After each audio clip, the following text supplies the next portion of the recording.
ప్రభు ఘనమైన నామమునకు మహిమ కలుగునుగాక. మన ప్రభువును రక్షకుడునునైన యేసుక్రీస్తుల వారి యొక్క ప్రశస్తమైన నామమునకే మహిమ ఘనత ప్రభావములు యుగ యుగములకు కలుగునుగాక. సర్వాధికారి అయిన దేవుడు ఆయన గొప్ప కనికరమును బట్టి మరొక శ్రేష్టమైన శుభదినమును మనకు అనుగ్రహించి దేవుని మాటలు ధ్యానము చేయుటకు దేవుడిచ్చిన ఈ గొప్ప సదవకాశం కొరకై దేవాది దేవునికి హృదయపూర్వకమైన స్తుతి స్తోత్రములు చెల్లించవలసిన వారుగా ఉన్నాం. అదే సమయంలో దేవుని వాక్యం వినుటకు దేవుని పరిశుద్ధ పాద సన్నిధిలో కూడి ఉన్న దేవుని ప్రియబిడ్డలైన మీ అందరికీ కూడా ప్రభు అయిన యేసుక్రీస్తు పేరట వందనములు తెలియచేయచ్చు ఉన్నాను. దేవుని వాక్యము ఎవరైతే ప్రేమించి ఆ ప్రకారముగా నడుచుకుంటారో వారిని మరువని దేవుడు, నిండారులుగా ఆశీర్వదించే దేవుడు మనం ఆరాధిస్తున్న ప్రభువైన యేసుక్రీస్తు. ఈ దినమున మనము ధ్యానము చేయబోతున్న అంశ భాగము ఏమిటి అనగా, దేవునికి ప్రియమైన వారు ఎవరు? దేవునికి ప్రియమైన వారు ఎవరు? ప్రియులైన వారు ఎవరు? ప్రియమైన ప్రియులైన వారు అనంటే చెప్పండి ఏమని? ఇష్టమైన వారు అని. ఇష్టమైన వారు అని అర్థం. నాకు అప్పుడప్పుడు కొంతమంది సుదూరంలో, అంటే తూర్పు గోదావరి, పశ్చిమ గోదావరి ఆ ప్రాంతంలో ఉన్న కొంతమంది యవ్వన బిడ్డలు తెలుసు. వారు వివాహాలు కాకముందు నుంచి, అన్నయ్య మేము చదువుకుంటూ ఉన్నాం, మా కొరకు ప్రార్థన చేయండి అని చెప్పేవాళ్ళు. మా అమ్మా నాన్నలు అనారోగ్యం చేత ఉన్నారు, వారి కొరకు ప్రార్థన చేయండి అని చెప్పేవారు. తర్వాత వివాహాలు జరుగుతున్నాయి, మా వివాహాల కొరకు ప్రార్థించండి అన్నయ్య అని అడిగేవారు. వారి రెగ్యులర్గా అలాగా అడగడం, ఏదైనా వారు వాళ్ళ అమ్మ వాళ్ళు కొనడానికని డబ్బులు ఇస్తే అది మిగిల్చుకొని చాలా చిన్న చిన్న మొత్తాలు, అంటే ఒక 100 రూపాయలు 200 అలాగా కానుక పంపించేవారు. తర్వాత వారికి వివాహమైన తర్వాత ఆ నెంబర్లు నా దగ్గర ఉండేవి. వారు వివాహమైన తర్వాత అక్కడ వారు కదండి, అంటే తూర్పు పశ్చిమ గోదావరి వాళ్ళ భాష చాలా డిఫరెంట్గా ఉంటుంది. సో ఎప్పుడైనా నేను ఆ స్టేటస్లో వాళ్ళు పెట్టుకున్నటువంటి కొన్ని పిక్స్ చూసినప్పుడు వారు ప్రియమైన శ్రీవారికి జన్మదిన శుభాకాంక్షలు అని పెట్టుకునేవారు, ప్రియమైన శ్రీవారు అని పెట్టుకునేవారు. నేను రాయలసీమ ఇంకా మిగతా ప్రదేశాల్లో ఉన్నటువంటి బిడ్డలు కూడా కొంతమందిని చూసినప్పుడు ఆ శ్రీవారు అనేది అట్లా ప్రక్కన పెడితే ప్రియమైన వారు అని పెట్టుకోవడం కూడా ఎవరిని చూడలా. కానీ అక్కడున్న కొంతమంది, అందరు కాదు, నాకు తెలిసిన ఒకరిద్దరే, ఇంకా మిగతా వారందరూ కూడా అలాగే ఉంటారేమో అనుకుంటున్నాను, ప్రియమైన శ్రీవారు అని పెట్టుకోవడం. అంటే ప్రియమైన, ప్రియులు అంటే ఇష్టమైన అని మనకు తెలుసు. సరే, ఈరోజు దేవునికి ప్రియులైన వారు, ప్రియమైన వారు ఎవరు ఎవరు అని మనం చూస్తే చాలా విషయాలు ఉన్నాయి. మూల వాక్యాన్ని చదువుకుందాం. కీర్తనల గ్రంథము 127వ కీర్తన 2వ వచనాన్ని ఒకసారి మనం చూద్దాం. 2వ వచనాన్ని ఒకసారి మనం చదువుకుందామా? మీరు వేకువనే లేచి చాలా రాత్రి అయిన తర్వాత పండుకొనొచ్చు, కష్టార్జితమైన ఆహారము తినుచు నుండుట వ్యర్థమే. తన ప్రియులు ఆ మాట చూడండి, తన ప్రియులు నిద్రించుచుండగా ఆయన వారికిచ్చుచున్నాడు. చాలు. ప్రభునందు ప్రియమైన వారలారా, ఒక వ్యక్తి దేవునికి ప్రియులుగా ఉంటేనట వారు కష్టపడకోకుండా, అంటే సుఖంగా ఉండి లాటరీలు తగులుతాయని కాదు, అంటే ఎక్కువ ప్రయాస కాకోకుండా తక్కువలోనే, అందుకే అక్కడ ఒక పదాన్ని ఉపయోగించారు, తన ప్రియులు నిద్రించుచుండగా ఆయన వారికి ఇచ్చే దేవుడు అని. దానికి ముందు ఒక మాట అన్నాడు, మీరు వేకువనే లేచి చాలా రాత్రి అయిన తర్వాత పండుకొనొచ్చు, కష్టార్జితమైన ఆహారము తినుచు నుండుట వ్యర్థమే అన్నాడు. అంటే కష్టపడద్దని కాదు ఆయన చెబుతున్నది, దేవునికి ప్రియులుగా కాకోకుండా మీరు ఎంత కష్టపడినా వ్యర్థమో అనడానికి ఆ మాట వాడాడు. కష్టపడద్దని కాదు, ఉదయాన్నే లేచి రాత్రి వరకు ప్రయాసపడద్దని కాదు. ఆయన ఉద్దేశం ఏంటంటే తన ప్రియులైన వారు కష్టపడుతున్నప్పుడు అది సులభంగా పొందుకుంటారు. తన ప్రియులు కాకుండా ఎంత కష్టపడినా అది ఉపయోగం కాదు అని అన్నాడు. అందుకే తన ప్రియులైన వారిని నిద్రించుచుండగా ఇచ్చువాడుగా ఉన్నాడు. ఇంకో మాట కూడా చెప్పానా, యెషయా గ్రంథం 43:4 నీవు నా దృష్టికి ప్రియుడవైనందున ఘనుడవైతివి. చాలు. మొదటిది, తన ప్రియులు నిద్రపోతూ ఉంటే వారి కష్టార్జితాన్ని దేవుడు దీవెనకరంగా మలుస్తాడు. రెండవది, దేవునికి ప్రియులుగా ఉంటే దేవుడు వారిని ఘనపరుస్తాడు. అందుకే అక్కడ అన్నాడు, నీవు నా దృష్టికి ప్రియుడవైతివి గనుక ఏమయ్యావు? ఘనుడవయ్యావు. ప్రభువునందు ప్రియులారా, మనకు తెలుసు మన పిల్లలు మనకు ఇష్టం కాబట్టి వారిని మనం ఘనపరుస్తాం, వారిని కించపరచం. వారు గొప్ప చదువులు చదవాలి అని, మంచి ఉద్యోగాలు చేయాలి అని, మనకన్నా బాగా ఘనంగా ఉండాలని మనం కోరుకుంటాం. ఎందుకంటే వారు మనకు ప్రియులు, ఇష్టలు కాబట్టి. అలాగే దేవుడికి మనం ప్రియులుగా ఉంటే దేవుడు కూడా ఘనంగా చూస్తాడు. ప్రియులారా, బైబిల్ గ్రంథంలో దేవునికి ప్రియులైన ప్రతి ఒక్కరిని ఆయన ఎంతగానో ఘనపరిచినట్లుగా లేఖనాల్లో మనం చూస్తాం. అయితే ఈరోజు మన సబ్జెక్ట్ ఏంటంటే, ఎవరు దేవునికి ప్రియులు, ఎలాగుంటే వారు నిద్రపోతున్న వారి జీవితాన్ని దీవిస్తాడు, ఎలాంటి ప్రియమైన వారిని ఆయన ఘనపరుస్తాడు అన్న విషయాన్ని మనం చూస్తే, ఇది ఒక రోజుకు సరిపడ సందేశం కాదు, చాలా విషయాలు ఉన్నాయి. సాధ్యమైనంత వరకు కొన్ని విషయాలు మనం ధ్యానం చేద్దాం. మొదటి విషయాన్ని చూద్దాం. రోమీలకు రాసిన పత్రిక 1వ అధ్యాయము 2వ వచనం, అంటే కలిసి ఉన్నాయి. 1వ అధ్యాయం 1వ వచనం అనేది ఉండదు, 2 నుంచి 7 వచనాల వరకు కలిసి ఉన్నాయి. మనకు 2వ వచనంలో ఒక మాట అవసరమై ఉంది, అది నేను మీకు చదివిస్తాను. 1వ అధ్యాయం రోమీలకు రాసిన పత్రిక మొదటి 2 వచనాలు. యేసుక్రీస్తు దాసుడును అపోస్తలుడుగా నుండుటకు పిలువబడిన వాడును, దేవుని సువార్త పని నిమిత్తము ప్రత్యేకింపబడు వాడునైనా పౌలు రోమాలో ఉన్న దేవుని ప్రియులందరికీ అనగా పరిశుద్ధులుగా ఉండుటకు పిలువబడిన వారికి అందరికీ శుభమని చెప్పి రాయబడినది. చాలు. దేవునికి ప్రియమైన వారు ఎవరు అని అంటే, పరిశుద్ధులుగా ఉండుటకు పిలవబడిన వారు దేవునికి ప్రియమైన వారు, లేదా ప్రియులైన వారు. ఎవరట? పరిశుద్ధులుగా ఉండుటకు పిలవబడిన వారు. మీకు అర్థం కావడానికి చెప్తాను. మీ ఇంట్లో ఏదో ఒక మంచి గ్రాండ్ ఈవెంట్, ఒక ఫంక్షన్ జరుగుతుంది అనుకుందాం. మీరు పిలిచేటటువంటి వ్యక్తులను ఎవరిని పిలుస్తారు? వారు అంటే ఇక్కడ వాక్యము పరిశుద్ధులు. మీరు ఎవరిని పిలుస్తారు అంటే, మీకు ప్రియులైన వారిని పిలుస్తారు. ఉదాహరణకు మీ ఇంటికి కార్యానికి వచ్చి వాడు తాగుడుపోతాయి గొడవ చేసేవాడైతే మీ బంధువు అయినా సరే వాడు వద్దురా బాబు అనుకుంటారు.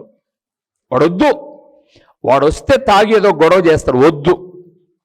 కానీ మీరు ఎవరిని పిలుస్తారు అంటే, మీ గౌరవాన్ని పెంపొందించేవారిని, మీ ఇంటికి వచ్చి మీ విలువను పెంచేవారిని, లేదా మీ ఇంటికి వచ్చేటప్పుడు ఒక మంచి బహుమతి తెచ్చేవాడిని, లేదా మీ ఇంటికి వచ్చి మిమ్మల్ని దీవించే వ్యక్తిని, ఆశీర్వదించే వ్యక్తిని మీరు పిలవడము ఎంత న్యాయమో దేవుడు అంటున్నాడు, నాకు ప్రియమైన వారు ఎవరు అంటే పరిశుద్ధులుగా ఉండుటకు పిలవబడిన వారు.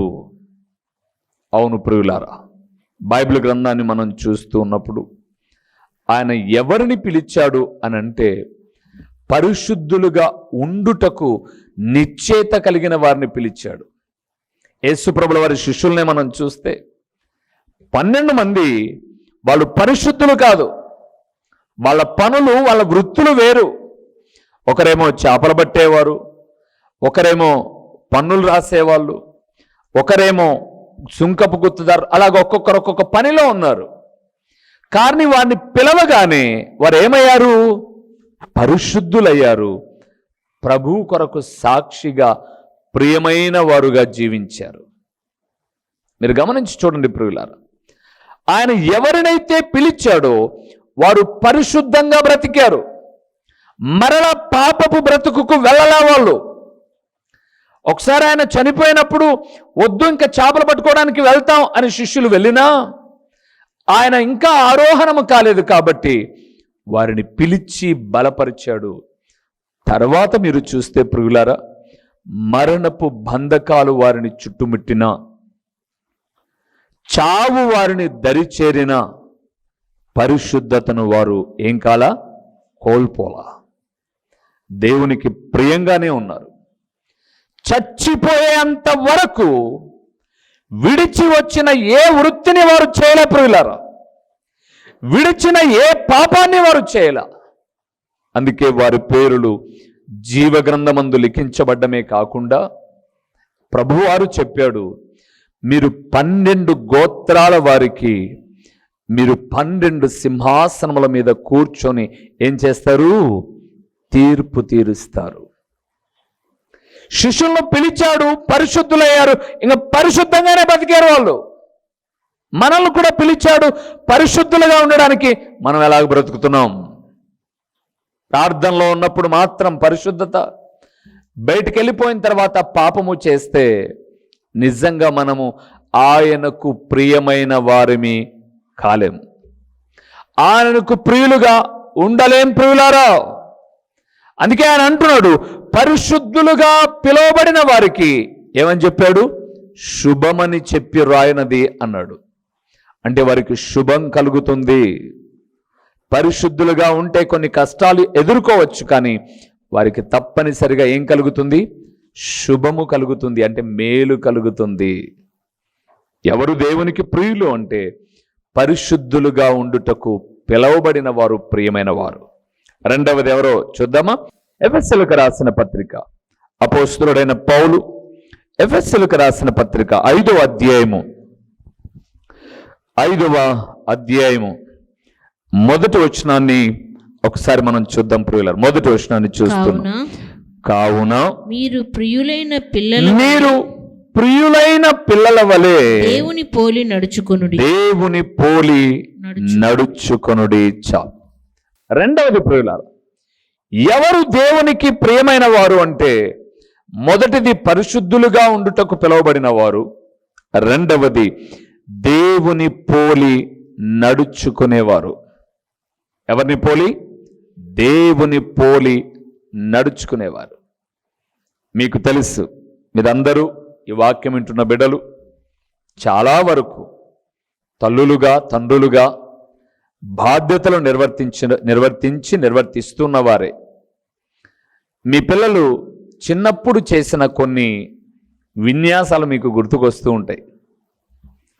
ఉదాహరణకు, అమ్మ వంట చేస్తూ ఉంటే అది చూసిన పిల్లలు 4-5 చిన్న పాత్రలు పెట్టుకొని వారు వంట చేసినట్టుగా, నాన్న వెనక చేతులు పెట్టుకొని ఇలాగ నడుస్తూ ఉంటే మన పిల్లలు కూడా నడక నేర్చుకున్న తర్వాత ఇలాగ చేతులు పెట్టుకొని వెనకల ఏం చేశారు? వాళ్ళు నడిచారు. అమ్మ బయట వేసుకొని సర్దుకుంటూ ఉంటే ఒక చిన్న టవల్ వేసుకొని ఆడపిల్లలు వారు కూడా సర్దుకున్నారు. వారి వయసు అది కాదు, వారు చేసే పని అంత పెద్దది కాదు, కానీ వారు అలాగ చేశారు అని అంటే ఎవరిని చూసి నేర్చుకున్నారు వాళ్ళు? అమ్మనో నాన్నను చూసి నేర్చుకున్నారు. ఇప్పుడు మన ప్రభు అయిన యేసుక్రీస్తు యొక్క గుణగణాలను మనం ఎన్నో చూసాం. ఆయన జీవితంలో ఆయన ఒక మనిషిగా ఈ లోకానికి వచ్చినప్పుడు మందిరానికి ఎంత ప్రాధాన్యతనిచ్చాడో, ఒక దినాన మందిరములో గువ్వలమ్మవారు రూకలమ్మవారు కనపడ్డప్పుడు వారి బల్లలను పడదోసి, నా మందిరము సమస్త జనులకు ప్రార్థనా మందిరం, దాన్ని మీరు దొంగల గుహ చేస్తారా అని ఆవేశపడ్డాడు. అంటే మందిరానికి అత్యంత ప్రాధాన్యతనిచ్చాడు. అంత మాత్రమే కాకుండా ఆ రోజు యూదులుగా ఇశ్రాయేలులుగా ఉన్నవారు విశ్రాంతి దినమును తప్పనిసరిగా ఆచరించేవారు కాబట్టి తప్పనిసరిగా విశ్రాంతి దినాన మందిరానికి కూడా వెళ్ళాడు. ఈ పోలికలు ఆయన చూస్తున్నప్పుడు తల్లిదండ్రులను సన్మానించాడు. ఈ పోలికలు ఆయన చేస్తున్నప్పుడు దీనులకు చేయూతనిచ్చాడు. అయ్యా అని శరణు వేడిన వారికి సహాయం చేశాడు. ఇప్పుడు ఆయనను పోలి మనం నడుచుకోవాలి అంటే అది మందిరమైన, కుటుంబమైన, వ్యక్తిగత జీవితమైన ఆ పోలికకు తగినట్టుగా మనం ఏం చేయాలి? నడుచుకోవాలి. నడుచుకున్నప్పుడే మనము ప్రియులమైతాం. ప్రియులారా, నడుచుకోకుండా మనం ప్రియులము కాలేం, ప్రియమైన వారిని కాలేం. భర్త మనం కోరింది తెస్తున్నాడు, మనల్ని ప్రేమగా చూసుకుంటున్నాడు కాబట్టి, మన పోషకుడు, మన కుటుంబానికి యజమానుడుగా ఉన్నాడు కాబట్టి, ప్రియమైన స్త్రీవారు హ్యాపీ బర్త్డే అనే భార్య చెబితే, మనం ఒకవేళ చెప్పకపోయినా ప్రియమైన స్త్రీవారు నీ పనులలో నేను కూడా పాలిభాగస్తురాలుగా ఉంటాను అని మనం చేస్తే, భార్యను ప్రేమించిన భర్త కూడా ఆయనకు ప్రియమైనది కాబట్టి ఆమె కోరిన వాటిని అందించడం, పిల్లలు ప్రియమైన వారు కాబట్టి వారికి కావలసిన వాటిని సమకూర్చడం, ఇవన్నీ మనం చేస్తూ ఉన్నప్పుడు మన పిల్లలు, మన కుటుంబం ఒకరికొకరు ప్రియమైనదైతే, దేవునికి ప్రియమైన మనం దేవుని పోలి ఏం చేయాలట? నడుచుకోవాలి. ఈరోజు చాలామంది పిల్లల్ని ఇట్లా చూడగానే అట్లా చెప్పేయచ్చు మనం. వీడు ఏ రోజైనా వీళ్ళమ్మా నాన్నను చూడని ఇప్పుడే చెప్పేయచ్చు. అంటే చెప్తారు, వీడి వస్త్రధారణ వాళ్ళ నాన్న మాదిరి ఉండదు, వీడి వస్త్రధారణ వాళ్ళ అమ్మ మాదిరి ఉండదు, వీడి హెయిర్ కటింగ్ వాళ్ళ నాన్న మాదిరి ఉండదు. వాళ్ళ నాన్న చక్కగా తలదూకొని, ఒక పాపటి కనపడించే రీతిగా చక్కగా తలదూకొని వాళ్ళ నాన్న దూకుంటే, వీడు మాత్రం పైన 4-5 గుడ్లు బ్యాగ్ లేకుండా తెచ్చేయచ్చు. ఎట్లా? చుట్టూ కూడా బరికేసి, తాటికాయ బరికేసినట్టుగా బరికేసి పైన మాత్రం గోళం ఎత్తుకున్నట్టుగా పెట్టుకుంటాడు. హ్యాపీగా 4 కోడిగుడ్డు దాంట్లో పెట్టుకొని తెచ్చుకోవచ్చు. పౌలు భక్తుడు అంటున్నాడు ఎఫెసీ పట్టణంలో ఉన్న సంఘముతో, దేవుని పోలి నడుచుకునేవారు దేవునికి ప్రియులైన పిల్లలు వాళ్ళు. అందుకే అన్నాడు, కావున ప్రియులైన పిల్లల వలె దేవుని పోలి నడుచుకోండి, దేవుని పోలి నడుచుకోనండి. మొదటిది పరిశుద్ధులుగా ఉండుటకు పిలబడిన వారు దేవుని ప్రియులు. రెండవది దేవుని పోలి నడుచుకునేవారు దేవునికి ప్రియమైన వారు. మూడవ విషయాన్ని చూద్దాం. అక్కడే కొలస్సీలకు రాసిన పత్రిక 3వ అధ్యాయము, కొలస్సీలకు రాసిన పత్రిక 3వ అధ్యాయము 12వ వచనాన్ని చూద్దాం. 12వ వచనాన్ని ఒకసారి చూద్దామా? 12వ వచనం, కాగా దేవుని చేత ఏర్పరచబడిన వారును, దేవుని చేత ఏర్పరచబడిన వారును, పరిశుద్ధులను ప్రియులైన వారికి తగినట్టు మీరు జాలిగల మనస్సును, దయాలుత్వమును, వినయమును, సాత్వికమును, దీర్ఘశాంతమును ఏం చేయాలట? ధరించుకొనుడి. చాలు. ఎవరు దేవునికి ప్రియమైన వారు అనంటే జాలిగల మనస్సు గలవారు. ఏ మనస్సు ఉండాలట? జాలి కలిగిన మనస్సు. ఇంకా చాలా చెప్పాడు అక్కడ. దయాలుత్వమని, వినయమని, సాత్వికమని, దీర్ఘశాంతమని ఇలాంటివి ధరించుకొనుడి అని. కానీ నేను మొదట ఉన్న మాటనే చెప్తున్నాను, జాలిగల మనస్సు. యేసు ప్రభుల వారు తన దారిన తను వెళ్తున్నాడండి. ఆ దారి గుండా ఒక విధవరాలు తన కొడుకు, ఒక్కడే కొడుకు చనిపోయాడు, శవం మోసుకొని వస్తూ ఉన్నారు. మీరు చదివారు బైబిల్ గ్రంథంలో. యేసు ప్రభుల వారిని ఏం అడగల. ప్రభువా నాకు ఒక్కడే కొడుకు చచ్చిపోయాడని అడిగిందా తల్లి? అడగల ఆమె. మనం ఏమనుకుంటామంటే అడిగితే హెల్ప్ చేస్తాం మేము కూడా, అడిగితే సహాయం చేస్తాం మేము కూడా, మమ్మల్ని అడగల అంటాం. ప్రభు జాలిగల మనసు చూడండి. ఆయన దారిలో వెళ్తున్నాడు, ఆ పాడె వెంట తల్లి ఏడుస్తూ వస్తుంది. అక్కడ ఎవరినో అడిగాడు, ఏంటి విషయం? ఆ తల్లికి వాడొక్కడే కొడుకండి, చచ్చిపోయాడు, ఆమె కూడా ఎవరు లేని విధవరాలు అని చెప్పాడు. అంతేనండి, ప్రభు వచ్చి పాడెను ముట్టి ఆ తల్లికి ఆ బిడ్డను ఏం చేశాడు? అప్పగించాడు, బ్రతికించి. ఇక్కడ ఆ తల్లిని చూసినప్పుడు ప్రభు మనస్సు ఏమైంది? చలించిపోయింది. జాలిగల మనస్సు అంటే ఎవరో బాధలో ఉన్నారు, అనారోగ్యమో ఇంకొకటో ఉన్నారు. అది మనకు తెలుసు. మనం ఏమంటాం? ప్రార్థన చేస్తానులే అంటారు. నీ తలకాయ కాదు, ప్రార్థన వాళ్ళు చేసుకోరు. వాళ్ళు ప్రార్థన చేసుకోకుండా బాగలేదని చెప్పేసి ఏమైనా పోయి టెంకాయ కొట్టి వచ్చినారా? వాళ్ళకు కూడా చేసుకుంటారు ప్రార్థన. కానీ నీలో జాలిగల మనస్సు ఉంటే ఏమున్నాయో ఏమి లేవో కొంత సహకరించు.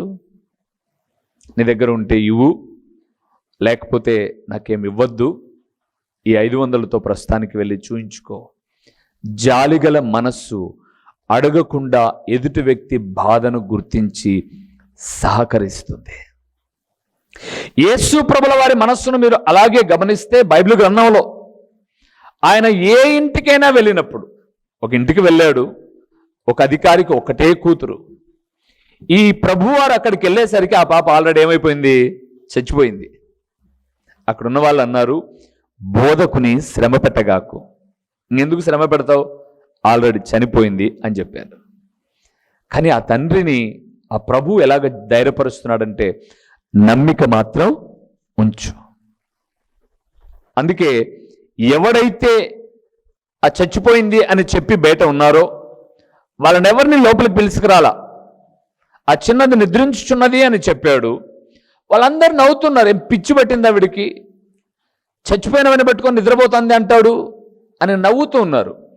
నవ్వే వాళ్ళందరినీ బయట పెట్టాడు, నమ్మకం ఉంచిన వాళ్ళని మాత్రం లోపల తీసుకెళ్ళాడు. గుర్తుపెట్టుకోండి ప్రియులారా, నిన్ను చూసి నవ్వే వాళ్ళు ఎప్పుడు బయటే ఉంటారు. నిన్ను చూసి నవ్వే వాళ్ళు ఎప్పుడు బయటే ఉంటారు. నమ్మకం ఉంచిన నిన్ను మాత్రం దేవుడు బహుగా దీవిస్తాడు, బహుగా దీవిస్తాడు. నాతో ఒక దైవజనుడు ఇలాగ మాట్లాడుతున్నాడు, అన్న వెనకల చాలామంది రకరకాలుగా చెవులు కొరుక్కుంటున్నారు, నీ గురించి ఏమేమో మాట్లాడుకుంటున్నారు, వెనకున్న వాళ్ళు కామెంట్ చేస్తున్నారు, ఏం చేద్దాం అన్న అంటాడు. వాళ్ళు ఎప్పుడు వెనకే ఉంటారు, వాళ్ళు నీ ముందుకు ఎప్పుడు రాలేరు. గుర్తుపెట్టుకో, నీ వెనక కామెంట్ చేసేవాళ్ళు, నవ్వే వాళ్ళు ఎప్పుడు నీ వెనకే ఉంటారు. వెనకున్న వాళ్ళు నువ్వు చూడడం ఏంటి? నిన్ను ప్రోత్సహించే వాళ్ళు ముందు ఉంటారు చూడు, వాళ్ళని చూసి వెళ్ళిపో. వెనుకున్నోడు ఎప్పుడు వెనుకుండాల్సిందే. అవును ప్రియులారా, ఈ పరిచర్య ప్రారంభించి ఈ మందిరం కట్టినప్పటి నుంచి వెనక మాట్లాడుకున్న వాళ్ళందరూ వెనకే ఉన్నారు. వెనక చెవులు కొరుక్కున్న వాళ్ళందరూ వెనకే ఉన్నారు. వాళ్ళ కన్నా 100 అడుగుల ముందున్నాం మేము. వెనుకకు చూసిన ఆ లోతు భార్య ఏమైపోయింది? ఉప్పు స్తంభం అయిపోయింది. వెనకకు చూడని వాడు ప్రాణాన్ని తగ్గించుకున్నాడు. వెనకోళ్ళతో మనకేం పని? వెనకోళ్ళతో మనకు పనిల. మన ముందు మనల్ని ప్రోత్సహిస్తుంటారు చూడండి, దేవుడు తోడుగా ఉన్నాడు, ధైర్యంగా వెళ్ళిపో, అంతే నీకు కావాల్సింది. అన్న వెనక వాళ్ళు ఇట్లా అనుకున్నారన్నా, వెనక అనుకున్నాడు వెనకలనే ఉంటాడు. వాడు నీ ముందుకు రాలేడు, నిన్ను దాటి ముందుకు పోలేడు. నువ్వు ఎప్పుడు వెనకున్న వాళ్ళని చూడ మాకు. అందుకే ప్రభువును మనం చూస్తే అక్కడ నవ్విన వాళ్ళందరినీ బయట పెట్టాడు ఆయన. నమ్మకం ఉంచిన వాళ్ళని మాత్రం లోపలికి తీసుకుని వెళ్ళి అద్భుతం చేశాడు. ఆ అద్భుతం చేయడం వెనక ఆ తండ్రి తల్లి యొక్క హృదయ వేదనను గ్రహించి, నా ప్రభువు ఏ మనస్సు కలిగి ఉన్నాడు? జాలి కలిగిన మనస్సు. దేవునిందు నాకు ప్రియమైన వారులారా, ఎవరు దేవునికి ప్రియమైన వారో తెలుసా? జాలి కలిగిన మనస్సు. మన మనస్సు జాలి కలిగిందైతే దేవునికి మనం ఏమవుతాం? ఇష్టలమవుతాం, ప్రియంగా అవుతాం. అందుకే నేను అంటాను, మనం ఎవరికైనా సహాయం చేయాలంటే లక్షలే అవసరంలా, లక్షణమైన మనస్సు ఉంటే చాలు. ఏం పెద్ద పెద్దవే సహాయాలు కాదు, టెంపరవరీగా చిన్న చిన్నవి కూడా సహాయాలే. ఆ చిన్న చిన్నవైనా చేయాలంటే మన మనస్సు జాలి కలిగినదై ఉండాలి. ఇంకా ఉన్నాయి, ఇంకోసారి ధ్యానం చేద్దాం. దేవునికి ప్రియమైన వారు పరిశుద్ధులుగా ఉండుటకు పిలువబడిన వారు, దేవుని పోలి నడుచుకునేవారు. మూడవది, జాలి కలిగిన మనస్సు గలవారు. మనం అలాగుందాం, నిజంగా దేవునికి ఇష్టంగా ఉంటాం. దేవుడు మనల్ని ఎప్పుడు విడిచిపెట్టడు.